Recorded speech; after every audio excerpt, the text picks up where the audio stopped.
Video like जरूर कर लीजिए और ऐसे वीडियो लगातार फ्री में पाने के लिए चैनल को तुरंत सब्सक्राइब कर लीजिए और बेल आइकन को जरूर टैप कर लीजिए ताकि आगे भी सारे वीडियो आपको मिलते रहे। यूट्यूब में फॉलो करते हैं तो प्लीज ये वाला फ्री टेलीग्राम चैनल जरूर ज्वाइन कर लीजिएगा। सारे नोटिफिकेशन सारे अपडेट यहीं पे आते हैं, ध्यान रखिए। तो दोस्तों एक बार फिर से आपका स्वागत है यूपीपीएससी बेस्ट ऑनलाइन कोचिंग के इस यूट्यूब चैनल पर। इस वीडियो में हम लोग यूपीपीएससी प्री 2024 के लिए आरओ के लिए मॉडर्न हिस्ट्री के टॉप 500 क्वेश्चन के इस सीरीज को आगे बढ़ाएंगे। प्रश्न संख्या 76 से हम लोग आगे बढ़ेंगे। इससे पहले की क्लास में 75 तक के क्वेश्चन का डिस्कशन किया जा चुका है। दोस्तों अगर आपने नहीं देखा है तो आप प्लेलिस्ट में जाकर जरूर देखिएगा। यहाँ पर 76 नंबर का क्वेश्चन दिया, नई तालीम का सिद्धांत प्रतिपादित किया गया था। सेम यही प्रश्न यहाँ पर इंग्लिश में, द प्रिंसिपल ऑफ नई तालीम वाज प्रोपाउंडेड बाई। तो नई तालीम का सिद्धांत किसने प्रतिपादित किया था? यहाँ पर 4 विकल्प है, ईश्वरचंद विद्यासागर, महात्मा गांधी, सर सैयद अहमद खां और देवेंद्रनाथ टैगोर। तो देखिए जो नई तालीम है इसका सिद्धांत महात्मा गांधी जी ने प्रस्तुत किया था। विकल्प बी इस प्रश्न का बिल्कुल सही उत्तर हो जाएगा। चलिए दोस्तों आगे बढ़ते हैं अगले प्रश्न पर। प्रश्न संख्या 77। देखिए यहाँ पर क्या दिया है? यहाँ पर दिया है स्वतंत्रता के लिए अहिंसा का एक उपकरण अपनाया गया था क्योंकि। अब देखिए इसमें जो स्वतंत्रता है, स्वतंत्रता के लिए अहिंसा का उपकरण अपनाया गया था। क्यों अपनाया गया था? यहाँ पर दिया है अहिंसा राष्ट्रीय आंदोलन के आधार को व्यापक बनाएगी। दूसरा पॉइंट दिया है अंग्रेजों ने कभी भी कानून के शासन का पालन नहीं किया। तीसरा पॉइंट यहाँ पर है निहत्थे विपक्ष पर अंग्रेजों ने कभी दबाव नहीं बनाया था। नीचे दिए गए कोड का उपयोग करके सही उत्तर चुने। सेम यही डेटा यहाँ पर इंग्लिश में दिया है, non violence a tool for independence was adopted because. आपको ये बताना है कि नॉन वायलेंस टूल का इस्तेमाल क्यों किया गया था इंडिपेंडेंस के लिए। सेम यही डेटा है, non violence would broaden the base of the national movement, है ना। तो देखिए इसका जो सही उत्तर होगा विकल्प ए इसका सही बनेगा, अहिंसा राष्ट्रीय आंदोलन के आधार को व्यापक बनाएगी। मतलब जो अहिंसा है ये क्या करेगी, जो राष्ट्रीय आंदोलन है, आंदोलन में भागीदारी की बात हो गई, लोगों का शामिल होना हो गया, इसे बढ़ाएगी। मतलब राष्ट्रीय आंदोलन क्या हो जाएगी, व्यापक हो जाएगी, पूरे देश तक फैल जाएगा। तो इसका सही उत्तर बनेगा विकल्प सी। चलिए दोस्तों आते हैं अगले प्रश्न पर। प्रश्न संख्या 78 में क्या दिए? 78 में यहाँ पर दिया गांधी जी द्वारा स्वराज के अर्थ के बारे में निम्नलिखित कथनों पर विचार करें। मतलब जो स्वराज की बात है, स्वराज का अर्थ क्या है, ये गांधी जी ने मतलब क्या बताया था इसके बारे में आपको बताना है। यही डेटा यहाँ पर इंग्लिश में, consider the following statements about the meaning of Swaraj by Gandhi ji. Gandhi ji का क्या मानना था स्वराज के बारे में, इसके बारे में हम लोग समझते हैं। तो चलिए देखिए इसमें क्या क्या डेटा दिया इसमें समझते हैं। देखिए पहला पॉइंट दिया अहिंसा स्वराज और सत्याग्रह के साथ अंतरंग रूप से जुड़ा हुआ है। आगे दिया है स्वराज की 2 इंद्रियां हैं, एक राजनीतिक और एक राजनीतिक से परे। तीसरा पॉइंट दिया स्वराज कुछ ऐसा है जिसे हासिल करने के लिए समय और धैर्य की आवश्यकता होती है। और चौथा पॉइंट दिया दृढ़ संकल्प के साथ स्वराज आसानी से प्राप्त किया जा सकता है। तो दोस्तों अगर इसके सही उत्तर की बात करेंगे, इसका सही उत्तर क्या होगा? तो देखिए यहाँ पर अगर हम लोग देखेंगे 4 विकल्प इसमें दिया गया है। इसमें देखिए पहला पॉइंट एकदम सही है ना, आपको सही उत्तर बताना है। स्वराज अहिंसा और सत्याग्रह के साथ अतरंग रूप से जुड़ा हुआ है, बिल्कुल सही है। स्वराज का जुड़ाव अहिंसा और सत्याग्रह से। दूसरा पॉइंट दोस्तों दिया है स्वराज की 2 इंद्रियां, एक राजनीतिक और दूसरा राजनीति से परे, ये भी बिल्कुल सही है। तीसरा पॉइंट दिया है स्वराज कुछ ऐसा है जिसे हासिल करने के लिए समय और धैर्य की आवश्यकता होती है, ये भी बिल्कुल सही पॉइंट है। लेकिन अब चौथा पॉइंट है, देखिए चौथा पॉइंट क्या दिया कि दृढ़ संकल्प के साथ स्वराज आसानी से प्राप्त किया जा सकता है। यह यहाँ पर पूर्ण रूप से लागू नहीं होता है, अर्थात चौथा गलत हो जाएगा। तो इस प्रश्न का सही उत्तर बनेगा पहला, दूसरा और तीसरा, अर्थात विकल्प डी इस प्रश्न का सही उत्तर हो जाएगा। तो चलिए दोस्तों अब आते हैं अगले प्रश्न पर। प्रश्न संख्या 79 में क्या दिया गया इस प्रश्न को देखते हैं। देखिए यहाँ पर ये रहा, देखिए इसमें क्या दिया है, महात्मा गांधी के दर्शन पर प्रारंभिक प्रभाव क्या था? What was the formative influence on philosophy of Mahatma Gandhi? अब महात्मा गांधी के दर्शन की बात करेंगे तो यहाँ पर कुछ डेटा दिया, इसको पढ़ते हैं फिर क्वेश्चन को क्लियर करते हैं। देखिए पहला पॉइंट है गांधी जी 18वीं शताब्दी के प्रणामी संप्रदाय से प्रभावित थे जिसने आस्थाओं की एकता की वकालत की थी। मतलब ये दिया है कि गांधी जी जो है 18वीं शताब्दी के प्रणामी संप्रदाय इससे प्रभावित थे, इसमें आस्थाओं की एकता की वकालत की गई थी। तो ये बिल्कुल सही तथ्य है। दूसरा पॉइंट है गांधी थियोसोफिस्टों से प्रभावित थे। तो जो थियोसोफिस्ट मतलब थियोसोफिकल सोसाइटी की बात है, इससे भी प्रभावित थे, ये भी बिल्कुल सही है। तीसरा पॉइंट यहाँ पर दिया कि गांधी जी वर्ड्सवर्थ जैसे रोमांटिक लेखन के प्रशंसक हैं, तो ये भी बिल्कुल सही हो जाएगा। तो दोस्तों पहला, दूसरा और तीसरा तीनों सही है। तो यहाँ पर देखिए ए बी सी इसका उत्तर नहीं बनेगा, तो क्लियर है कि विकल्प डी ही इसका उत्तर बनेगा। यहाँ पर देखिए डी में दिया है विकल्प 1, 2 और 3 तीनों, तो यही सही उत्तर हो जाएगा। चलिए दोस्तों आते हैं अगले प्रश्न पर। प्रश्न संख्या 80 में क्या दिया है, 80 में प्रश्न संख्या दिया है एम अली जिन्ना। एम अली जिन्ना का मतलब है मोहम्मद अली जिन्ना के बारे में निम्नलिखित कथनों पर विचार करें। अब आपको मोहम्मद अली जिन्ना के बारे में कुछ कथन यहाँ पर दिए गए, आपको इसमें विचार करना है। तो देखिए यहाँ पर पहला पॉइंट क्या दिया, वे 1919 सत्र के कांग्रेस के अध्यक्ष थे। तो देखिए यहाँ पे बोला जा रहा है कि 1919 सत्र के अध्यक्ष थे। तो देखिए 1919 के अध्यक्ष नहीं थे मोहम्मद अली जिन्ना, 1916 का जो सत्र हुआ था जिसमें लखनऊ समझौता शामिल था, बाल गंगाधर तिलक के साथ अध्यक्ष बने थे। तो यहाँ पर देखिए ये तो गलत हो जाएगा, है ना, ये पहला पॉइंट गलत हो जाएगा। देखिए अब इसके बाद आगे देखेंगे दूसरा पॉइंट दिया, उन्होंने सभी गोलमेज सम्मेलनों में भाग लिया था। तो देखिए अब अगर बात करेंगे गोलमेज सम्मेलन की, तो मोहम्मद अली जिन्ना ने पहले और दूसरे, मतलब पहला गोलमेज सम्मेलन और दूसरा गोलमेज सम्मेलन, यहाँ 2 में भाग लिया था, बाकी तीसरे में नहीं लिया था। तो ये पॉइंट भी गलत हो जाएगा। हाँ, यहाँ से एक पॉइंट याद रखिएगा, डॉक्टर भीमराव अंबेडकर जी, इन्होंने तीनों गोलमेज सम्मेलन में भाग लिया था। ठीक, चलिए अब तीसरा पॉइंट यहाँ पर दिया, उन्होंने 1916 में लखनऊ समझौते के में महत्वपूर्ण भूमिका निभाई थी। तो ये बिल्कुल सही हो जाएगा, विकल्प तीसरा सही है, यहाँ पे केवल सी उत्तर बनेगा। अच्छा, एक चीज़ यहाँ पे ध्यान दीजिएगा, शायद मैंने ऐसा स्टार्ट में बोला या फिर मतलब जुबान से निकला कि ये 1916 में कांग्रेस के अध्यक्ष रहे थे, मतलब ये कांग्रेस के अध्यक्ष नहीं थे, इन्होंने लखनऊ समझौते में भूमिका निभाई थी, है ना। अगर अध्यक्षता की बात करेंगे तो इन्होंने मुस्लिम लीग की अध्यक्षता की थी। तो यहाँ पे ये थोड़ा सा याद रखिएगा, अगर गलती से ऐसा वर्ड निकला होगा तो उसके लिए माफी चाहते हैं। मोहम्मद अली जिन्ना जी ने कभी भी कांग्रेस की अध्यक्षता नहीं निभाई थी, इसे याद रखिएगा। चलिए अब इस प्रश्न का सही उत्तर विकल्प सी हो जाएगा। दोस्तों सेम यही डेटा यहाँ पर इंग्लिश में दिया गया, आप चाहे तो इसे पढ़ सकते हैं। बढ़ते हैं अगले प्रश्न पर, प्रश्न संख्या 81। 81 में क्या डेटा दिया गया इसको समझते हैं। 81 में यह दिया जा रहा है कि गांधी जी के विचार के अनुसार निम्नलिखित कथनों पर विचार करें। आपको गांधी जी का विचार क्या है इसके बारे में आपको बताना है। देखिए यहाँ पे दिया, consider the following statements with respect to Gandhi's view. अब गांधी का व्यू क्या है, इसके रिस्पेक्ट से आपको इस पर विचार करना है। तो चलिए दोस्तों समझते हैं क्या विकल्प दिया है।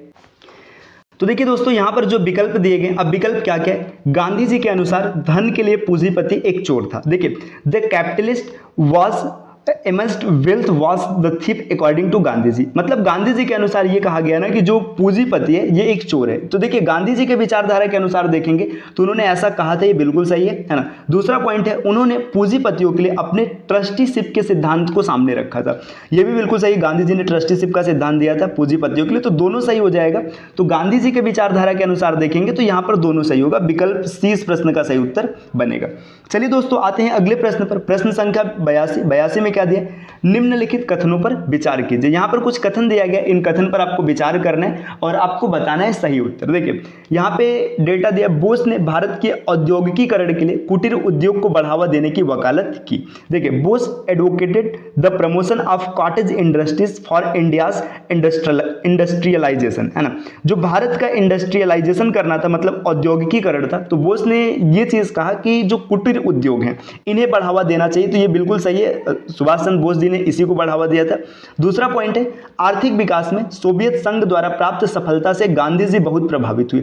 देखिए जो सोवियत संघ है इससे जो सफलता प्राप्त हुआ था, गांधी जी इससे प्रभावित हुए थे, ये भी बिल्कुल सही है। ठीक, तीसरा पॉइंट है कि थोड़े समय के भीतर तेजी से औद्योगिकीकरण के माध्यम से विकास गांधी का मुख्य उद्देश्य था। देखिए यहाँ पे थोड़े समय के भीतर तेजी से औद्योगिकीकरण के माध्यम से विकास, मतलब समय कम लगे और औद्योगिकीकरण के द्वारा विकास। इसका सही उत्तर हो जाएगा तीनों, पहला, दूसरा और तीसरा, तीनों सही हो जाएगा। तो विकल्प डी इस प्रश्न का सही उत्तर बनेगा। चलिए आते हैं अगले प्रश्न पर, प्रश्न संख्या 83। 83 में क्या दिया है, निम्नलिखित कथनों पर विचार करें। Consider the following statements. यहाँ पर कुछ स्टेटमेंट्स दिए गए जिन्हें आपको पढ़ना है और इसके आधार पर आपको विकल्प से चयनित करना है कि कौन सा उत्तर सही बनेगा। तो देखिए पहला पॉइंट दिया है, गांधी जी सतनामी संप्रदाय से अत्यधिक प्रभावित थे, ये बिल्कुल सही है, अभी जस्ट पहले आपने देखा था। दूसरा पॉइंट है, उनकी मां पुतली बाई सतनामी संप्रदाय से थी, तो ये भी तथ्य बिल्कुल सही है। अब इसके आगे देखिए तीसरा पॉइंट क्या है, वह राज्य और धर्म को अलग कर देगा क्योंकि धर्म और राज्य के मूल सिद्धांत संघर्ष में थे, है ना। यहां पर इस सिद्धांत की बात नहीं, मतलब गांधी जी से नहीं मानते थे, तो ये गलत हो जाएगा। 2 पॉइंट सही है, पहला और दूसरा, तीसरा गलत है। अब इसमें पूछा है इसमें से कौन सा कथन सही है, तो पहला और दूसरा सही है, तो विकल्प ए इस प्रश्न का उत्तर बनेगा। दोस्तों आते हैं अगले प्रश्न पर, प्रश्न संख्या 84। 84 में क्या दिया हुआ है, निम्नलिखित में से कौन सा असहयोग आंदोलन की शुरुआत के पीछे कारण नहीं था। आपको बताना है कि कौन ऐसा है जो कारण नहीं था। Which of the following were not the causes behind the launch of the non cooperation movement. जो नॉन कोऑपरेशन मूवमेंट हुआ था, असहयोग आंदोलन हुआ था, इसमें कौन ऐसा है जो इसके पीछे का कारण नहीं। तो देखिए पहला पॉइंट दिया रॉलेट एक्ट से नाराजगी। तो रॉलेट एक्ट से नाराज होकर इसको स्टार्ट किया गया था। रॉलेट एक्ट की बात करेंगे तो ये 1919 में आया था, है ना, तो ये बिल्कुल है इसके पीछे का कारण होगा। अब दूसरा पॉइंट दिया तुर्की में खिलाफत। देखिए तुर्की में खिलाफत ये 1920 की बात है ना, ये भी कहीं ना कहीं इसके पीछे का कारण था।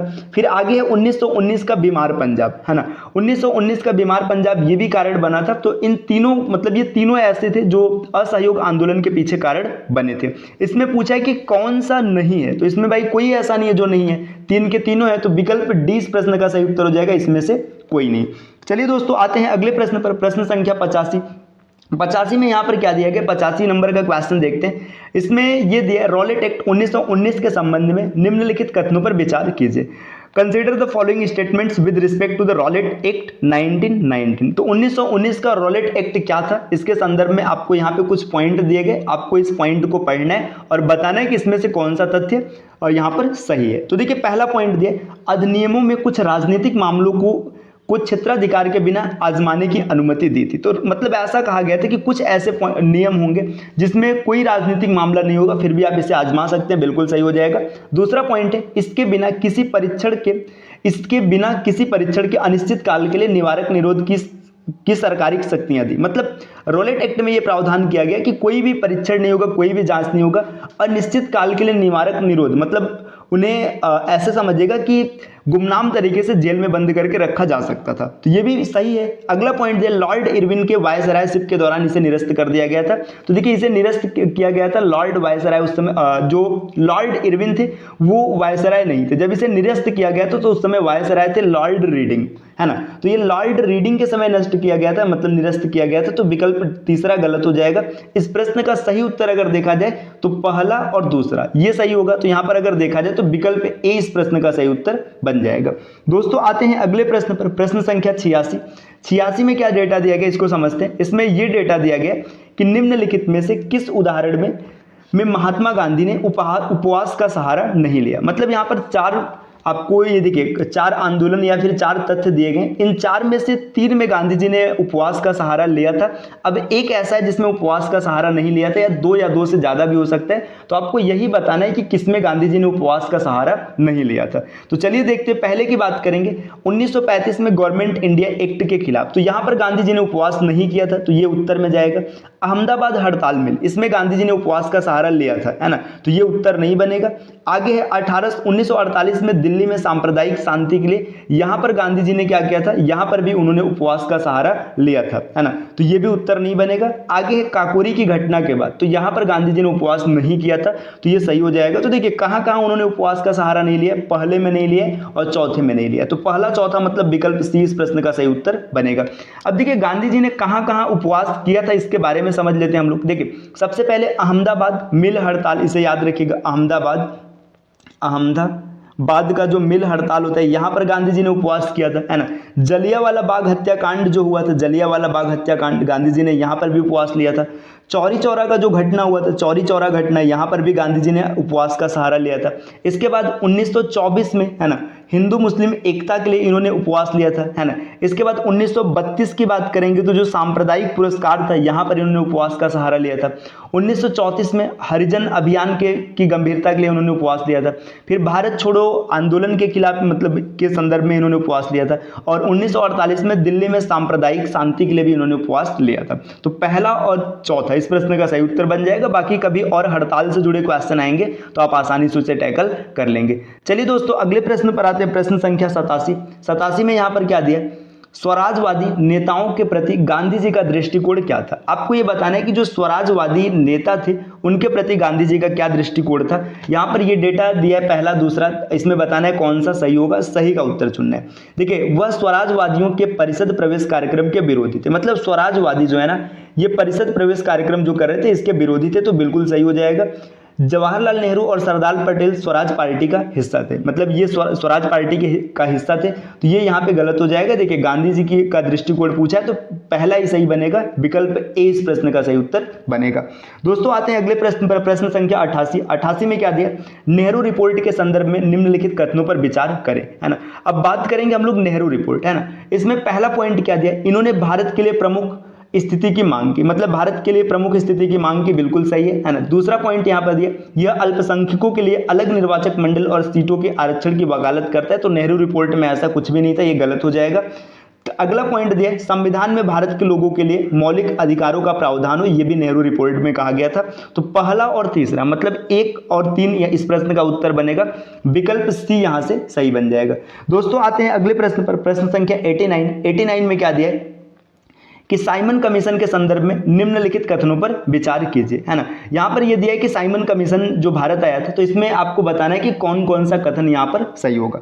तो देखिए क्या पॉइंट है, साइमन कमीशन को भारत में शासन योजना की प्रगति का अध्ययन करने के लिए नियुक्त किया गया था, तो बिल्कुल सही है, साइमन कमीशन इसीलिए बनाया गया था। अगला है, ऐसे आयोग की नियुक्ति का प्रावधान 1909 के सुधारों में था, तो ऐसा कुछ भी नहीं, ये गलत हो जाएगा। अगला पॉइंट यहां पर दिया कि आयोग को ब्रिटिश सरकार से सिफारिश करनी थी कि क्या भारत आगे के संवैधानिक सुधारों के लिए तैयार है और आगे किन लाइनों के साथ, है ना। तो ये भी सही हो जाएगा। तो पहला और तीसरा सही है इसका, तो विकल्प देखते हैं कौन सा सही बनेगा, पहला और तीसरा मतलब विकल्प सी इस प्रश्न का सही उत्तर बनेगा।